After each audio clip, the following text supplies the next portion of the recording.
Martın 14-ü Bakı Ağır Cinayətlər Məhkəməsində nidaçı gənclərin məhkəmə prosesi keçirilib. Proses zamanı müdafiəçi tərəfin əlavə şahid qismində çağırdığı həbs olunan nidaçı gənc Bəxtiyar Quliyevin atası Səməndər Quliyev ifadə verib.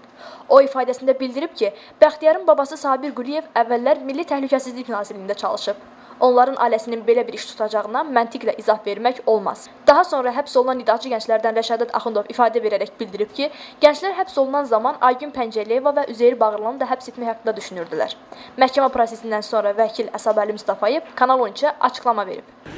Bir daha həmin tapılan, güya ki, evdə tapılan əşyaların, həm narkotik maddənin, həm də ki, Molotov kokteyllərinin orada mənzildə olmasına şübhə yarandı bu ifadələr əsasında.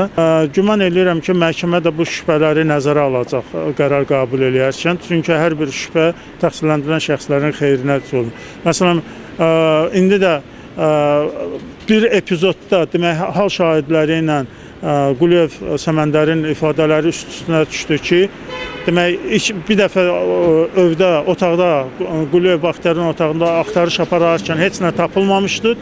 Sonradan əlavə göstəriş əsasında ikinci dəfə axtarış apararlarkən güya ki, belə bir narkotik maddələr, paket tapıldı narkotik maddələrdən ibarət. Və onun yenə də Səməndər kişinin dediyinə görə o bütün günü evdə olub, həyətində iş görüb, xırda təmirlər aparıb. O zaman həyətdə heç bir qutu yox idi.